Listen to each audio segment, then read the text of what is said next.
तो हेलो दोस्तों, मेरा नाम है अथर्व अग्रवाल और आज का जो टॉपिक है वो है इंटेलिजेंट क्वेश्चन आईक्यू।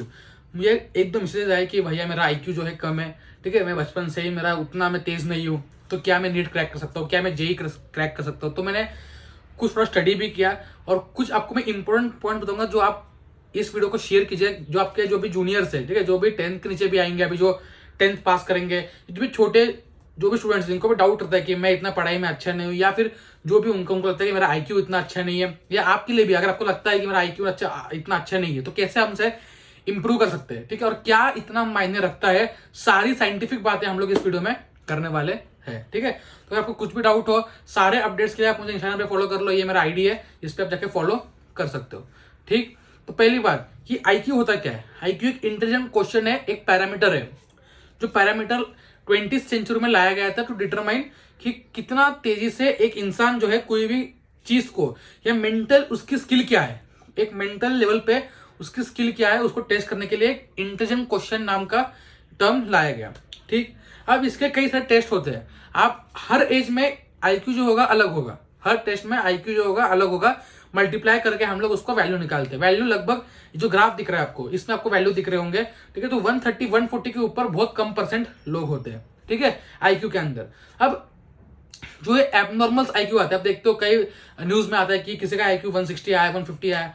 तो ये जो आईक्यू आ रहा है, ठीक है, ये सिर्फ एक मेंटल हिस्से या कुछ पार्ट है जो आपका इंटेलिजेंस के तौर पे दिखाया जा रहा है, पूरा इंटेलिजेंस नहीं है, ठीक है, वो कुछ हिस्सा है। और वो हिस्सा जो आईक्यू बढ़ाया गया है, वो आईक्यू हम लोग प्रैक्टिस से बढ़ा सकते हैं, वो आईक्यू हम लोग प्रैक्टिस से बढ़ा सकते हैं, क्योंकि जो उनके टेस्ट होते हैं, वो सारे टेस्ट में जो टाइप के क्वेश्चंस आते हैं, उनका एक पैटर्न होता है, वो प्रैक्टिस कर करके हम लोग बढ़ा सकते हैं। तो यहाँ पे ये मेन रीजन है कि आईक्यू का इतना इंपॉर्टेंस नहीं है। तो कितना इंपॉर्टेंस है, तो एक रिसर्च में कहा गया है कि जो भी आप कॉम्पिटिटिव एग्जाम देते हो जिसमें कैलकुलेशंस आते हैं, जैसे कि आपका नीट समझो फिजिक्स आ गया, नीट में फिजिक्स आ गया, केमिस्ट्री आ गया, जेई में मैथ्स फिजिक्स केमिस्ट्री आ गया, तो उसमें जो वैल्यू है, ठीक है, जो आईक्यू का इंपॉर्टेंस है वो 5 to 10% के बीच में ही है, ठीक है, ओनली 5 to 10%। और वो भी अगर आप खुद को बिलो एवरेज मान रहे हो आईक्यू लेवल में कि मेरा आईक्यू नहीं है, ठीक है, तो आप जो है इतने लॉस में कुछ नहीं हो, ठीक है, आपका आईक्यू विद प्रैक्टिस बढ़ सकता है। और ये भी कहा गया है कि जो आईक्यू होता है, ठीक है, इंटेलिजेंट क्वेश्चन, ये आपको विद प्रैक्टिस धीरे धीरे आप इनको बढ़ा सकते हो, ठीक है, एक लेवल पे ला सकते हो। अब देखा होगा आपने कि जब जो स्टूडेंट्स इनका आईक्यू लेवल हाई होता है, वो भी कई बार आपने देखा होगा, हंड्रेड्स ऑफ एग्जांपल दे सकता हूं मैं आपको, हंड्रेड्स ऑफ एग्जांपल दे सकता हूं कि वो स्टूडेंट, ठीक है, उसका आईक्यू लेवल इतना तेज था, इतना उसका इंफॉर्मेशन था, लेकिन फिर भी वो कई एग्जाम्स में लाइफ में या फिर कई एग्जाम्स में वो अच्छा नहीं कर पाया। तो आईक्यू होना या आईक्यू नहीं होना कोई इतनी बड़ी बात नहीं है, पहली चीज तो ये। अब सेकेंड चीज कि इसमें आपके आईक्यू में जो क्वेश्चंस होते हैं, आपने देखा होगा नॉलेज बेस्ड क्वेश्चन होंगे, fact based question, memory based question होते हैं कई सारे, ठीक है, कि ये बताओ कि वॉशिंगटन डीसी में ये क्या है, ठीक है। अगर कोई बंदा यहाँ पे है, इंडिया में है, अगर उसको वॉशिंगटन का कोई क्वेश्चन दोगे गलत कर देगा। अगर अमेरिका में कोई बंदा बैठा उसको यहाँ का क्वेश्चन दोगे गलत कर देगा, चांस है, ठीक है। तो कहीं ना कहीं आजकल जो चल रहा है आईक्यू सारे मेमोरी बेस्ड चल रहे हैं, ठीक है। उसमें एक पार्ट होता है फ्लूइड इंटेलिजेंस का, पार्ट होता है फ्लूइड इंटेलिजेंस का। इसमें क्या होता है, फ्लूइड इंटेलिजेंस में आपका चेक करते हैं एनालिटिकल एबिलिटीज, मतलब कि अगर आपको कोई शेप दिया हो, ठीक है, उसमें फोल्ड, इसका मिरर इमेज बताइए, वो सारे एनालिटिक्स वाले जो पार्ट होता है उसमें चेक करते हैं। कहीं ना कहीं उसकी एक अच्छी वैल्यू, ये आप कह सकते हो अच्छी इंपॉर्टेंस है। अब जब स्टडी किया गया, सबका एक लिया गया आईक्यू लेवल्स, ठीक है, सबके आईक्यू लेवल्स लिया गया बहुत सारे जनों के। इस चीज में सिर्फ फ्लूइड इंटेलिजेंस वाले टेस्ट में आईक्यू मेजर किया गया।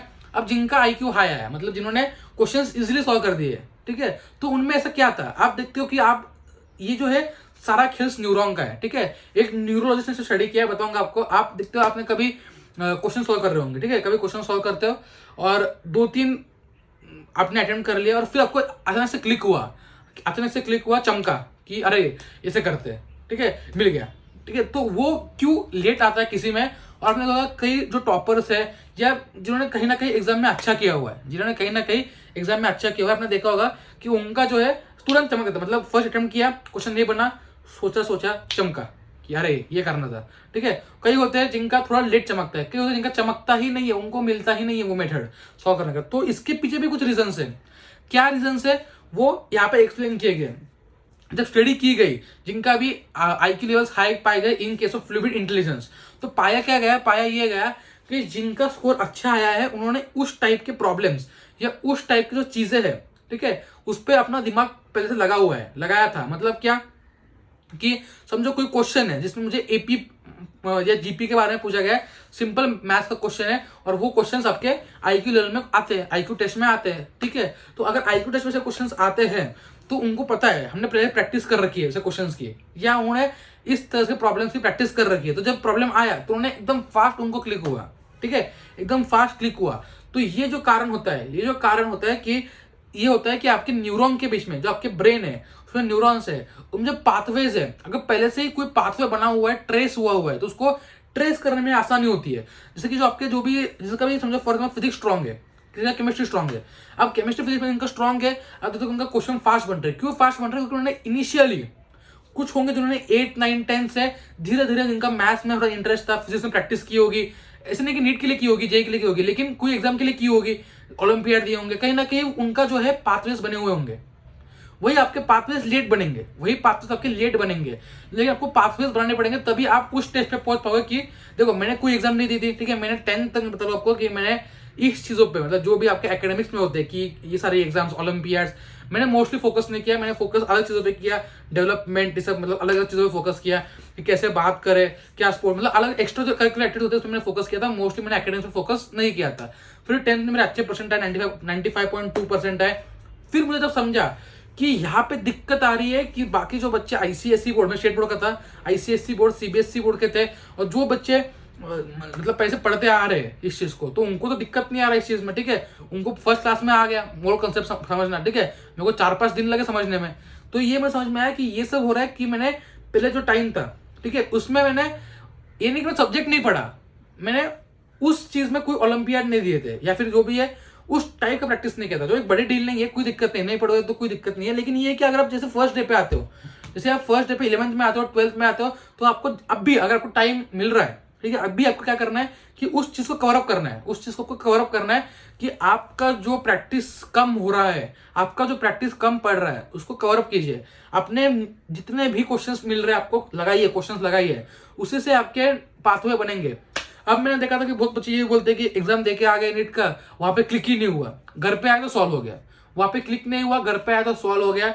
ये रीजन जो है, इसको मैं पूरा सा अलग बताऊंगा, सेशन लूंगा एक, लेकिन इसमें एक चीज ये है कि ये क्लिक क्यों नहीं हुआ, क्लिक क्यों नहीं हुआ, क्लिक इसलिए नहीं हुआ क्योंकि आपके न्यूरॉन्स को वो आदत नहीं है, ठीक है, और प्रेशर में तो और कम आदत होगी, प्रेशर होगा एग्जाम में, और उस प्रेशर में आप अंडर परफॉर्म करोगे कभी भी। तो आपके न्यूरॉन्स इतने फास्ट होने चाहिए कि आपको क्वेश्चन दिखे, घर पे अगर क्वेश्चन कर रहे हो, क्वेश्चन दिखे तो पता है ये फॉर्मूला लगेगा, ठीक है, इसमें ये कंसेप्ट है, पूरा कंसेप्ट जो है आपके दिमाग में आ जाना चाहिए।